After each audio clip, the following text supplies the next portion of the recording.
tema nosso aqui hoje, a arborização de cafezais, é mais para confundir a cabeça de vocês do que para esclarecer, viu? Só mais novo, se puder dar uma olhada às vezes, deixar perto dos mais velhos. Não, pra mim não precisa não. O mais novo aí, ó. Eu sou uma criança. Bom,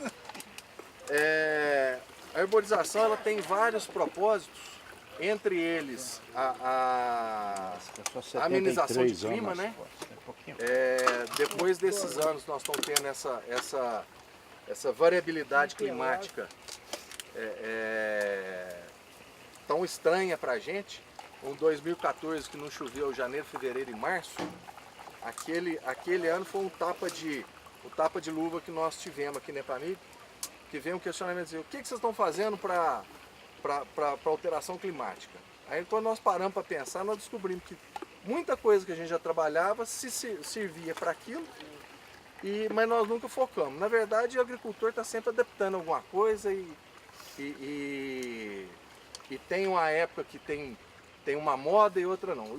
E a arborização de café passou por um período no passado que aqui no Brasil nós fizemos um trabalho com sombreamento muito denso e a manutenção de uma quantidade específica de sombra com planta é complicado. Depois você começa a ter que podar a árvore mais alta, isso daí levou a gente a abandonar a prática.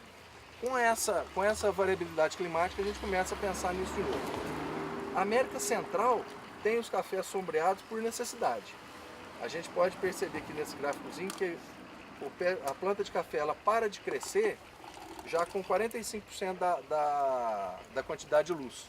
O que você põe mais de luz depois dela, ela não precisa daquilo. Então com 45% de luz já é suficiente para ela ter 100% do crescimento dela.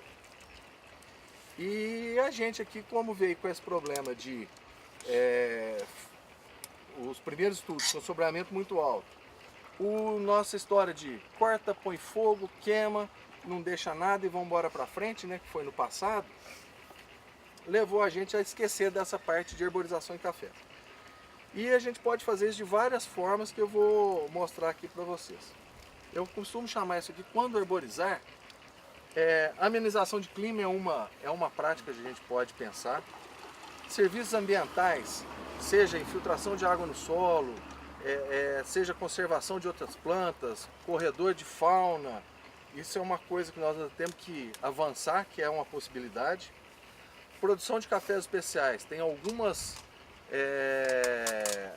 condições que o pessoal quer um café produzido sob sombra, sob arborização, que tenha essa interação com o ambiente mais amiga, vamos falar assim, né? Ou como a poupança verde, que eu pretendo ter uma planta de um valor agregado alto, que ela demora muitos anos para produzir, eu vou produzindo café por baixo dela e lá no final eu vou ter, eu tenho a condição de levar aquela planta que eu trouxe. Bom, isso aqui são algumas fotos de escaldadura. Mesmo esse ano com um ano de muita chuva, mas um janeiro quente, nós vimos isso aqui bastante ainda. A estrelinha é uma condição que a gente espera ver com temperatura na floração acima de 34 graus e o sombreamento pode ajudar nessas condições. Tá? Bom, os tipos de arborização, nós podemos pensar nela no entorno, né? No entorno ou como quebra-vento. O quebra-vento ele é usado perpendicular ao vento predominante para diminuir seca de ponteiro, ataque de foma. E eu costumo falar que a planta tem uma condição muito difícil dela trabalhar. Ela está sempre se protegendo de perda d'água. E o vento faz com que ela feche esse estômago muito rápido. Ela tem menos tempo de produzir quando tem uma condição de vento constante. E o quebra-vento ajuda muito nisso daí. Nós estamos vendo aqui, eu deixei as fotos com eucalipto mesmo para chamar a atenção. Na zona da mata, esses cortes dentro das lavouras, de estrada, de carreadores, o pessoal do Procafé tem preconizado lá o uso de eucalipto mesmo. O pessoal faz toma sim. mas uma região com um pouco mais de chuva e que você corte ele mais cedo é uma possibilidade. Eu falei aqui que eu ia trazer bastante dúvida, né? Então, vou pôr a dúvida do eucalipto na cabeça de muita gente. A América Central chove muito, mas tem muito café sombreado com eucalipto. Então a gente tem que estudar um manejo, ver como é que é. Realmente concorre, não recomendo. Mas não falo também, não usem, que você vê que tem bastante gente usando. O efeito de quebra-vento na lavoura, o quebra-vento a gente deixou um pouco ele de lado também, assim como a arborização, né? Mas no planejamento de instalação você pode pensar em quebra-vento de 5 até 10, 12 vezes a altura da planta que você estiver usando. O pessoal começa a perguntar de abacate. O abacate para faixa, para sombreamento, para o entorno, arborização de entorno, ótima planta. Teve um preço bom há uns anos atrás que levou todo mundo a ficar de olho nos abacates, né? Agora, para sombreamento, mais difícil. Nós vamos olhar ele para frente aqui. Bom, para quebra-vento ele é bom. Para quebra-vento funciona otimamente. Arborização sob sombra transitória.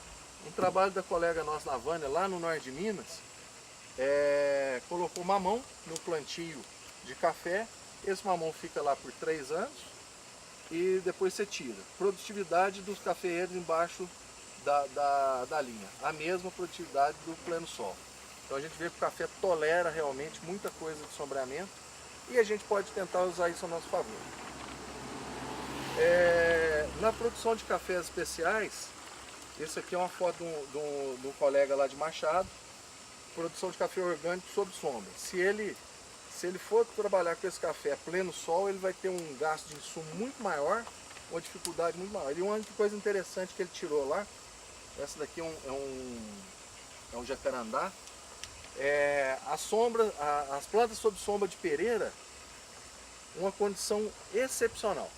O moreira vigor, não é bom não. verde. Né? Oi? A moreira, porque eu tenho algumas plantas têm benefício, outras não. Aí depende da gente trabalhar. Não, mas é só espinha, não produziu, né? Ficou verde, bonito demais. Ela sombreia demais, né?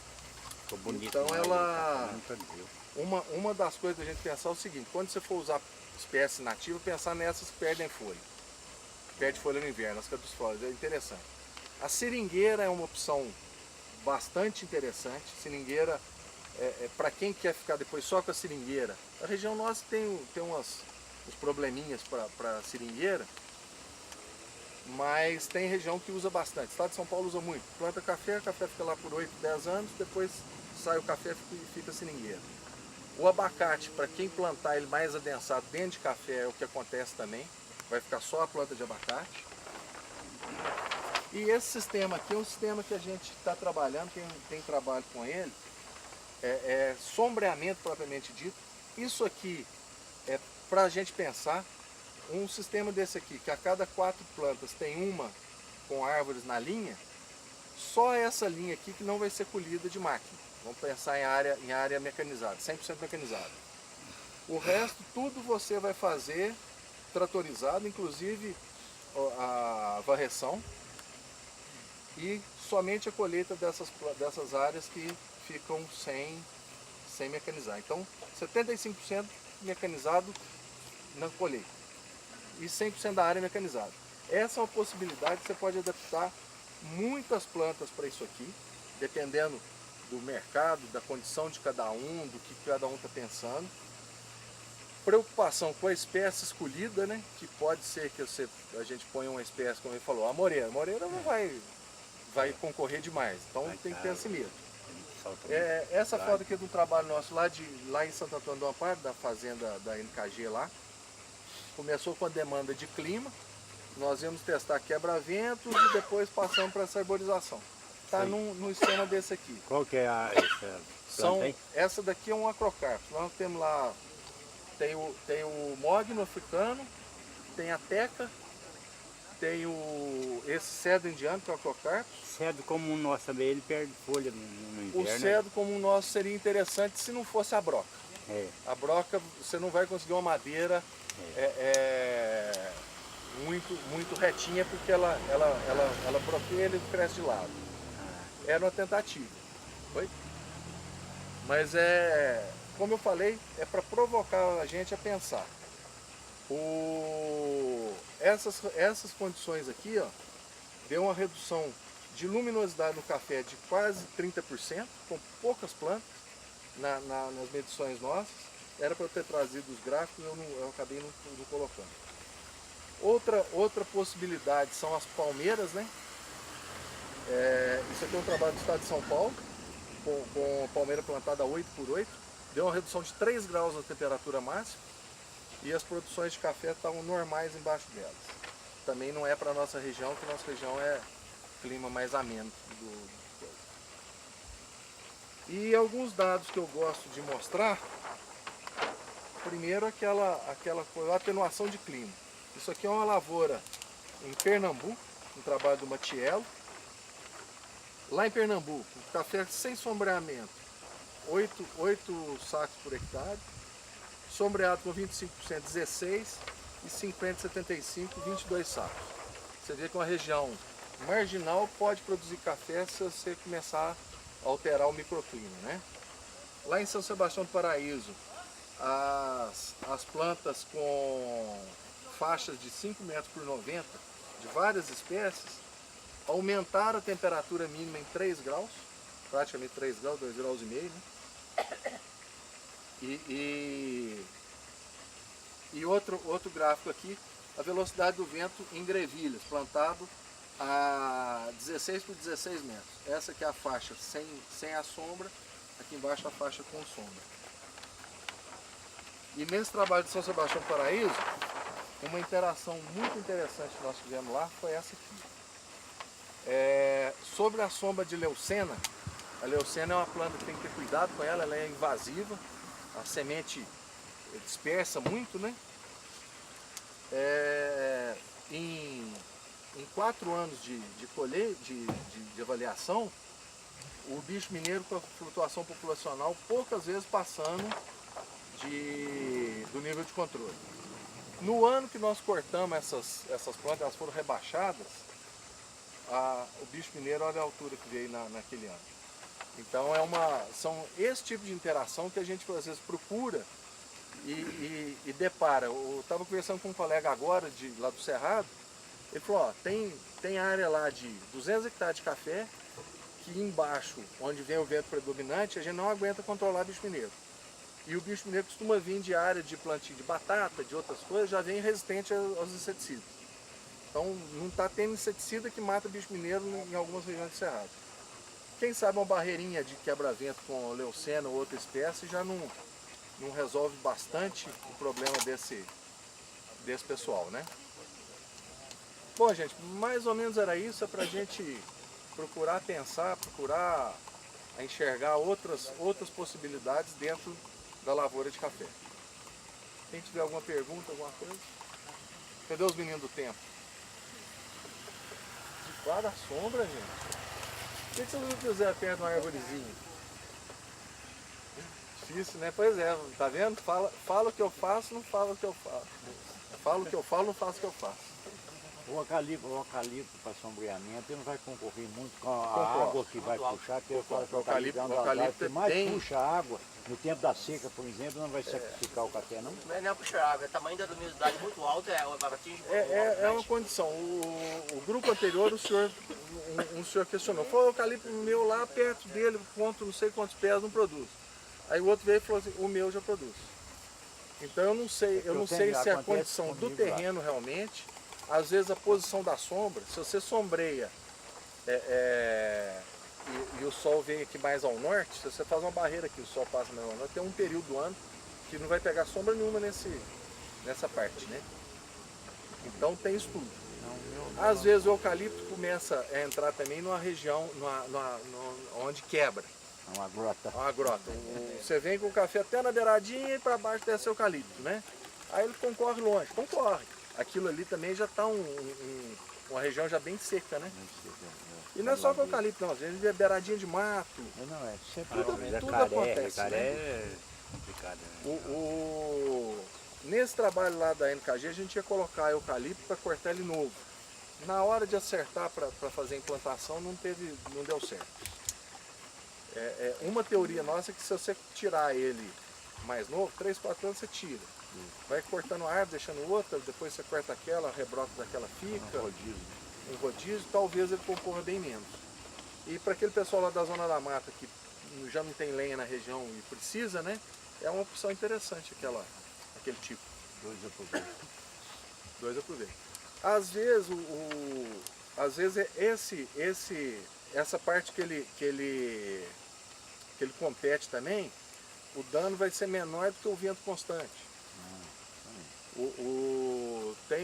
Inclusive ele trabalhava na UTS, o Eduardo Sampaio, ele conta um caso que eles alugavam a fazenda lá no Triângulo e ele teve que arrancar a linha de pé de café e plantar eucalipto. Ele falou, plantei eucalipto, era o que tinha, ele falou, eu não aguentava mais controlar a foma. Então ele preferiu perder aqueles pés e com uma certa competição do que manter a condição da região que ele estava lá. Meu irmão lá tem bastante, inclusive nas beiradas, quase toda a lavoura dele, é aquela cerca viva que eu falo, eu esqueci. Sanção do campo. É isso. Sanção do campo. Cai do espinho. Aquele é agressivo também. É uma madeira dura, bom de carvão, bom de lenha, mas ele é danado. E embaixo dele não nasce nada também não. Ô Regis, então com a infestação, né, cada vez tornando mais resistente às pragas, a tendência é a gente ter de consorciar o café com as nativas, frutíferas. A gente tem que ir pensando. Nem que for o entorno, você deixar aquele clima ali melhora um pouco. Porque a gente vê aqui no solão, no pleno sol mesmo, a tendência é que as pragas evoluam mais. Algumas, né? A broca ela gosta da sombra, né? E a região de Cochupé, São Pedro, consorce com que tipo que tem dado assim, resultado melhor? Não tem, é o que eu falei, não tem receita. A grande dificuldade disso é que você tem um número de possibilidades tão grande que até você testar, e quem tem mais capacidade operacional é o produtor. Quem pode testar é esse produtor.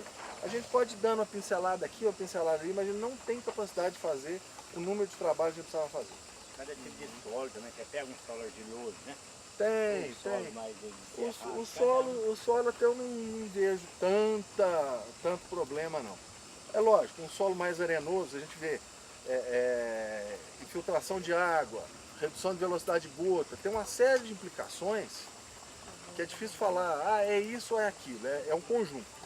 Então para testar o conjunto, a gente tem que pôr o produtor pensando no que fazer, pensando numa direção. Mas no caso do abacate, o que você tem? Para quebra-vento eu aconselho, para o entorno.